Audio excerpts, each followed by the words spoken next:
Sage Wanderer here, and welcome to Coffee Talk! All right, so today we're going to talk about the infamous comet that's really probably not a comet. They call it 3I-Atlas. And we're going to discuss the cosmic egg theory, and we're going to look into whether or not this comet might actually be a cosmic egg. Before we get into that, though, I want to thank all of you who support the channel. Thank you so much for your kind donations. You fund the cabin I live in here, keep the lights on for me, keep food in my pantry and gas in my car, and you buy me the time it takes to do the research into all of the different topics we talk about here on the channel. So thank every one of you. God bless every one of you. If you'd like to become a financial supporter and help me keep the lights on here, there are links in the description below to Cash App, to PayPal, and to my post office box. And I'd love to hear from you. If you want to write me, my email address is there as well. And thanks to all of you who do support me, and I encourage you to become a supporter. So Atlas, 3I-Atlas. This is being called a comet by the people at NASA and other astronomers around the world. And the problem with this being a comet is it doesn't really look like a comet. It doesn't really act like a comet. There's a lot of anomalies around this thing that's making people wonder what this is. We do know this: it entered our solar system from very far away in deep space. It's not the first mysterious object to come through our solar system, but it is going to be coming very close to Earth. It's on its way here now. And as it gets closer, we get more detailed pictures of this thing. So why isn't it a comet? You know, they're claiming it's a comet, but how do we know it's not a comet? Well, it doesn't have a tail. Everyone knows that a comet has a tail. A comet's tail is caused by it becoming closer to the sun and warming up the ice crystals that a comet is made of. Comets are basically a cluster of stone and ice, and when they get into the warmer areas closer to a star, to a sun, they start to melt, and the gases that come off of them leave a trail behind them as they're flying through space. And that's what, you know, Halley's Comet is probably one of the most famous one. And then there's the Hale-Bopp Comet that caused that cult in California, I believe it was California, to commit mass self-harm, right? And so we're used to comets coming around, and they're predictable, but this one came out of nowhere. It got discovered, and the problem is it's acting weird. And y'all know what I'm talking about? Atlas 3I, or 3I-Atlas. So this comet, right? Right now, the most recent pictures that we're getting from both earthbound and spacebound telescopes show this as just a glowing ball. And it's hard to see the comet itself because it's putting off an energy field that they can't really explain. There's a lot of theories why they think this thing is some kind of comet. The glow around it, they're calling an anti-tail, because it's not a traditional comet tail, but it does have this glowing orb around it. And the most recent pictures look like an egg. Don, don, don. When you look at it with the glow, it kind of looks like a fried egg with the yolk in the center and the white being represented by the glow. But the object in the center looks to be egg-shaped.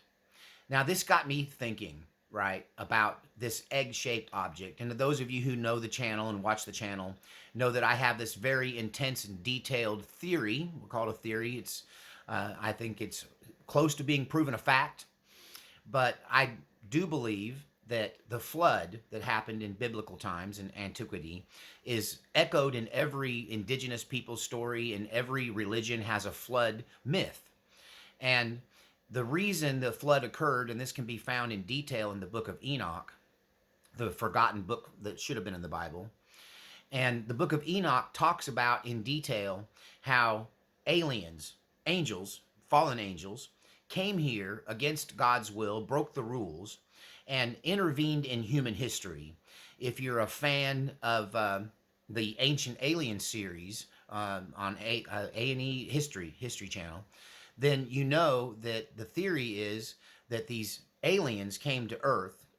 This is according also to Sumerian cuneiform text. The oldest written history in the world comes from not the Jews in the Bible, but come from the Sumerians who predate them.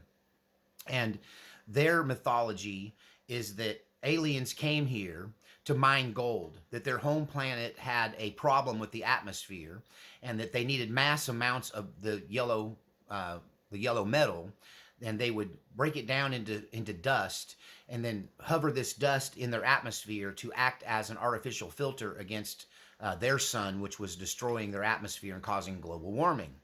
And so, Earth being rich in gold, they discovered our planet, came here, they found an early form of humans, and they used their own DNA to upgrade them for the purpose of making them gold mining slaves. If you watch the channel, you know that this is what I believe gold fever is, that there's this inherent desire for the yellow metal. There's this inherent lust for gold that gets a hold of people like a sickness. And I don't think it's accidental. I don't think it's common greed.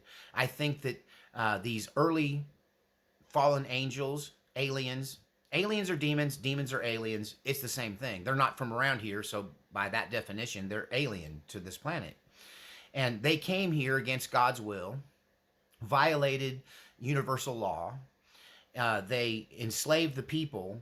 Then they combined their DNA. The Bible says in Genesis 6 that the sons of God looked down upon the daughters of men and found them beautiful and took them as wives, and the offspring thereof were men of renown, or in other translations, they were giants.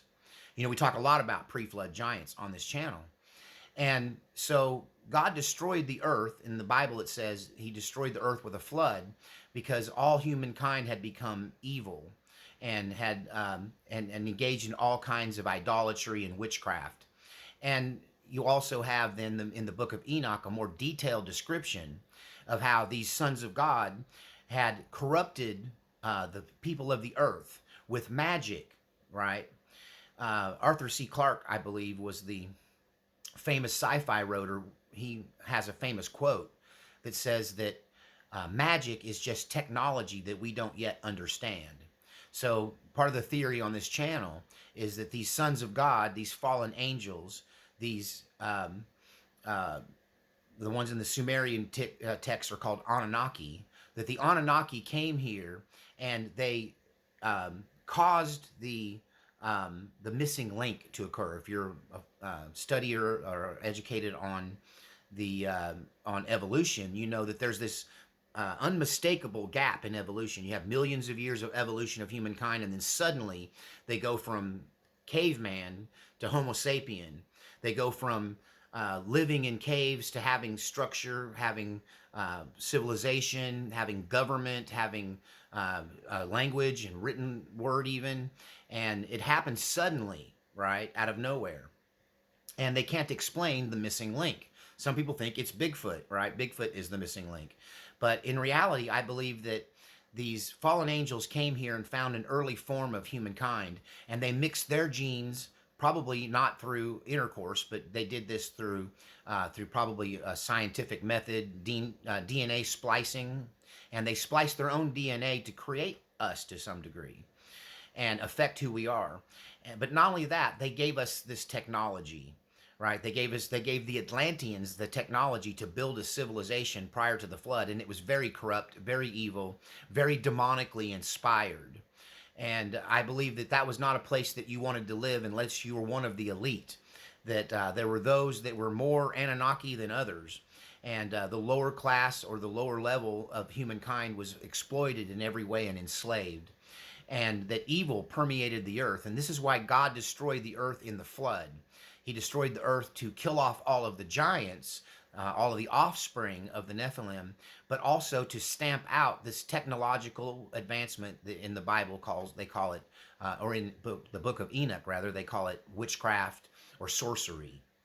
And you know, I've talked about this before, that you have this tribe that lived on an island in the South Pacific that had never been contacted. And during World War II, the Americans needed to build a landing strip on their island, and they just dropped in there, a bunch of GIs with big bulldozers, and they made a landing strip, and they traded with the locals.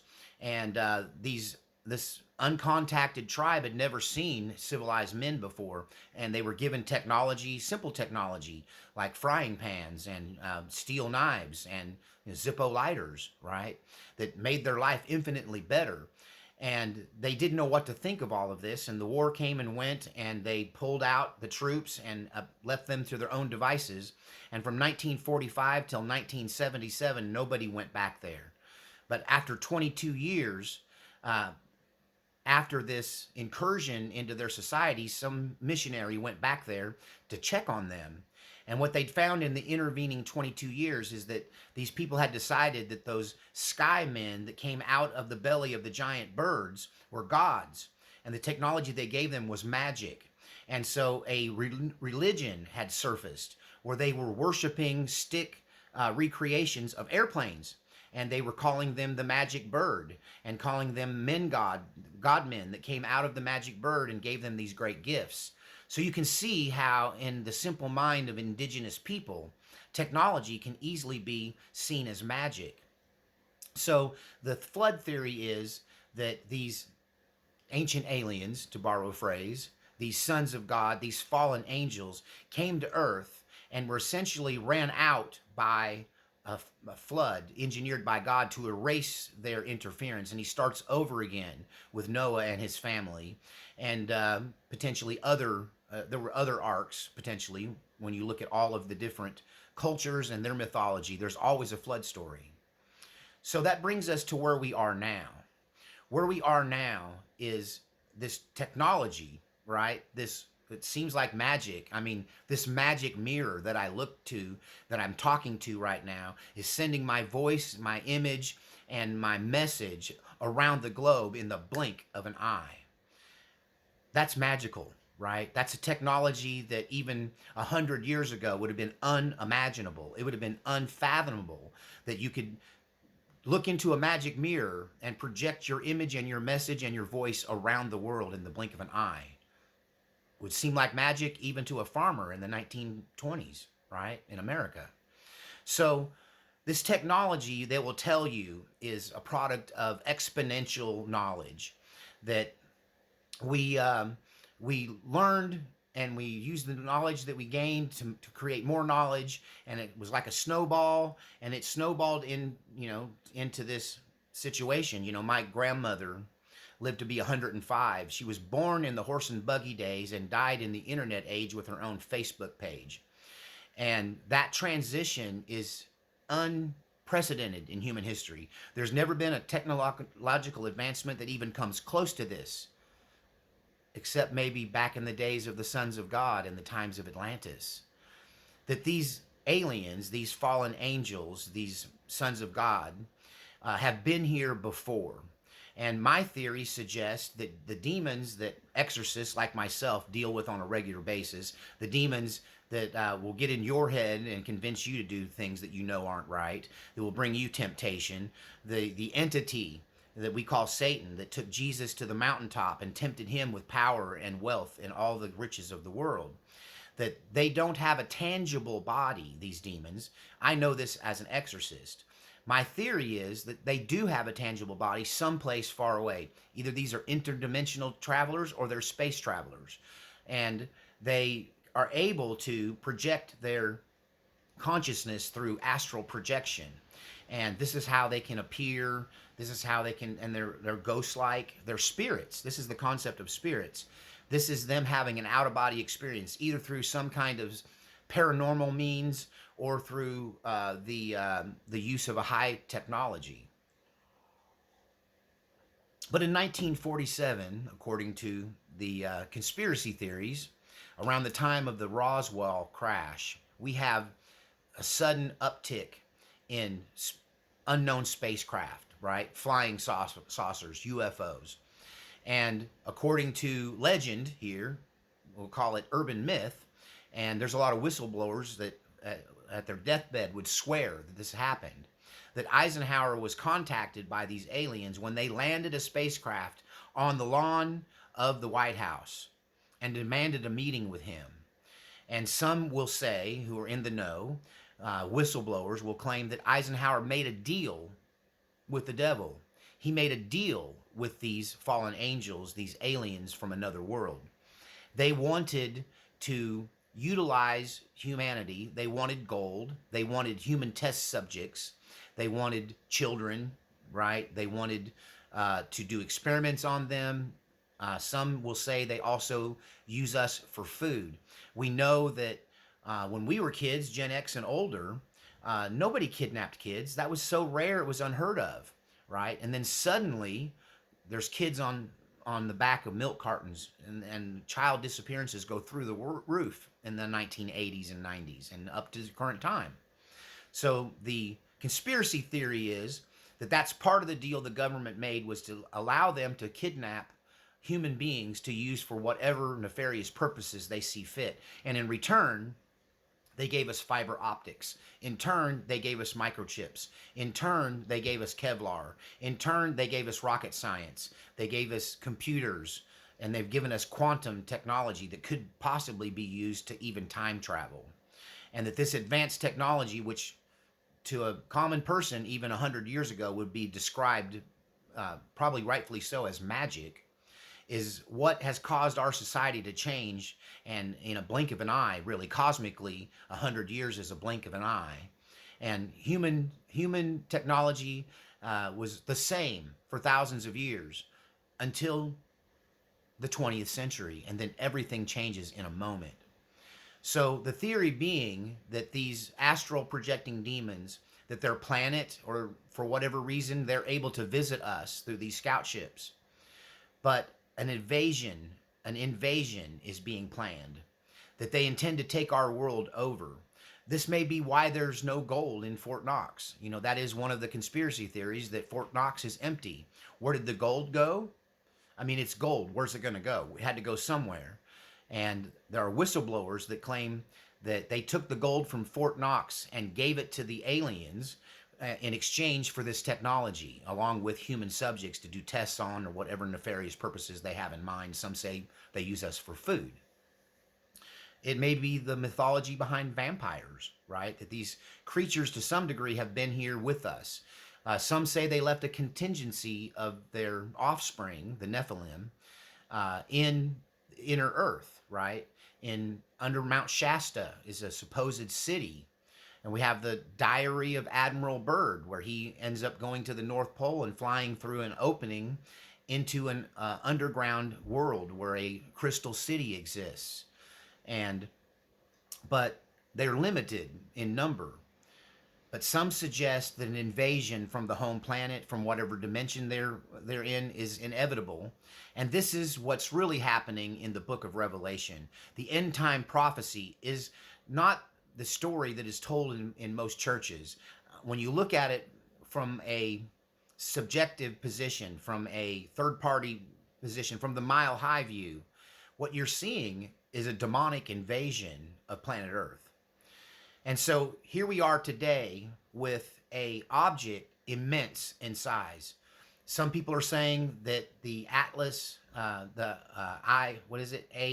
Atlas A1, is a mothership bringing an untold number of alien invaders to complete the takeover of our world, to put us back into slavery, to pollute us and seduce us with this technology till our leaders willingly give away control to these higher beings.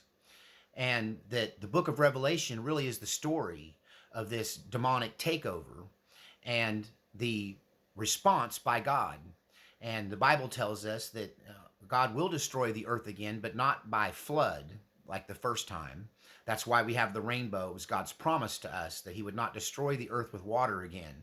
But next time, it will be destroyed with fire, a total purging of every living thing on the planet. And then the earth will be rebuilt in one day, the New Jerusalem, the millennial reign.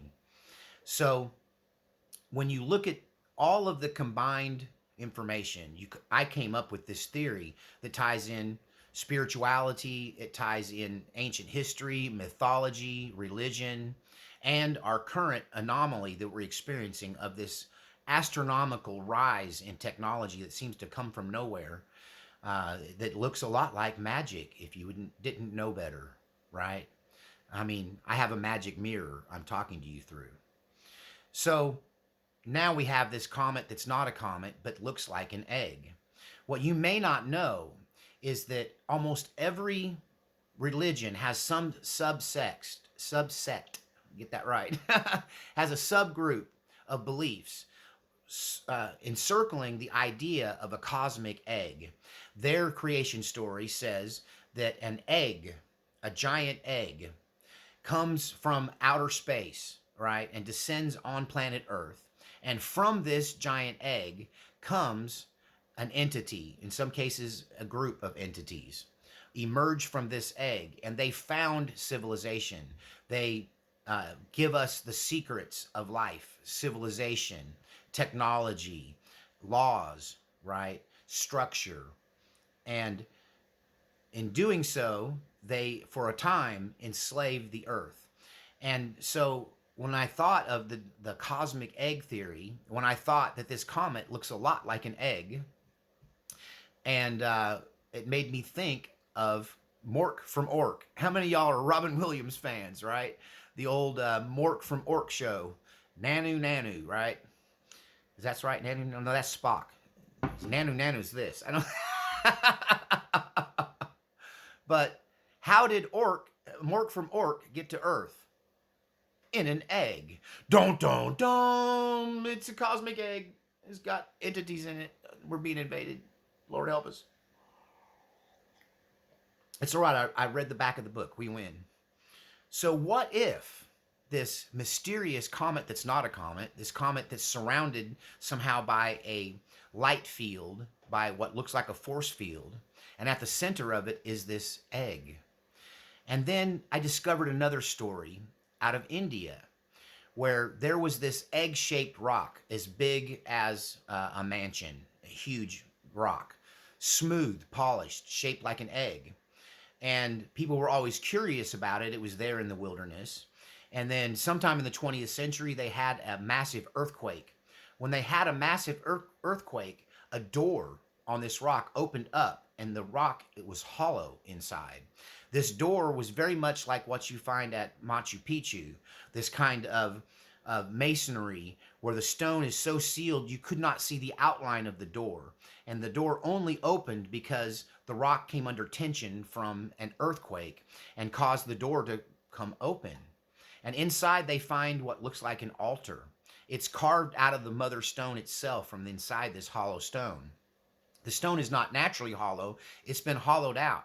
And it's, who knows how old it is, but it's a hollow egg shape. And inside is an altar to an unknown God. And so there's all of these hints. And you know that I believe that the elites, the people in power, the people who are the invisible hand behind all the events in the world, call them the Illuminati, if you will, call them the elites, the cabal, that they've been very much aware that these entities, these aliens, these fallen angels are going to return to Earth, and they are keeping alive the mythology as a religion. That's at the core of these people that involve themselves in these demonic ceremonies, in the Illuminati, the people in show business, in the tech industry, captains of industry, world leaders. They all are aware and keeping secret that these entities are going to return to Earth, and they want to be ready to receive them when they come. And this is probably why Eisenhower was willing to accept the offer of these entities that came in a flying saucer in 1952, I think, and make a deal with them, because he already was aware of the inevitability of this invasion. And you can play along or you can fight against them and be destroyed. And he decided to secure power for the United States. So in the interim years between the first contact and the eventual takeover, at least America would be sitting at the top of the pile. He made a decision, some say, that was patriotic and his only choice in the matter. And what we're looking at is the end times rolling out in a way that Christians and theologians can't really wrap their mind around, because they still think demons are spirits. But we encounter, as exorcists, these disembodied spirits, but they have a body elsewhere. And now the giant cosmic egg is hurtling through our atmosphere and coming here through our solar system. And another piece of proof that makes me believe this is not a comet is it changes speeds. Comets are predictable. Comets have steady speed. This thing has changed speeds. When it got to Mars, it went into a temporary low orbit that looked engineered and it looked like it changed direction. And then some kind of object is seen through telescopes coming off of this and descending onto the surface of Mars. Some say it's a scout ship. Some say that this was another spacecraft that came out of the mothership. Think Star Wars, right? The bay door opens up and a space shuttle comes out. And there's a landing party was sent to Mars. This thing is coming our way. They say it will be soon visible with the naked eye. Right now we're getting pictures from both professional and amateur astronomers. Could it be a cosmic egg? Is this the invasion that will bring about the tribulation period and the end times? Is the beast or the false prophet the spokesperson for this alien race that's coming here to collect our gold, enslave humanity, and have their way with the world? And let me tell you, they're not good overlords. They're evil. And our government, a recent whistleblower appeared on Tucker Carlson's show, and he stated that the elites, the people in government, the people in power, they know that these aliens, these flying saucers, they know that those are actually demons. They've made the connection. They have proof. They've been told that demons and aliens are the same thing. Aliens are demons and demons are aliens. And they know they're dealing with devils and they don't care, because just like Christ was taken to the top of the mountain and offered all of the world's riches, all of the power, all of earthly desires, if he would just bow down and worship the devil. And our government has done this. Governments from around the world have done this. They have taken the deal. They know they made a deal with the devil, and you are the currency they use to purchase their position.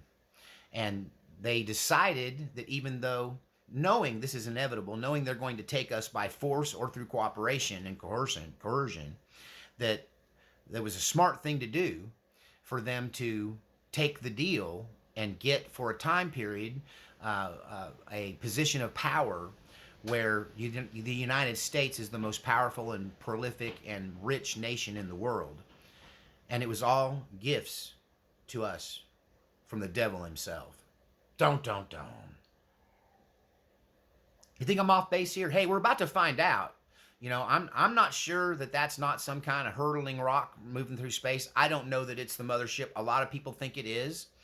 I do find it interesting that it looks like an egg, and you have this cosmic egg mythology of the last time these fallen angels came here and took over. They came, according to some, in an egg-shaped craft. And then we have the famous Tic Tac UFO. There's been more and more being seen by the public.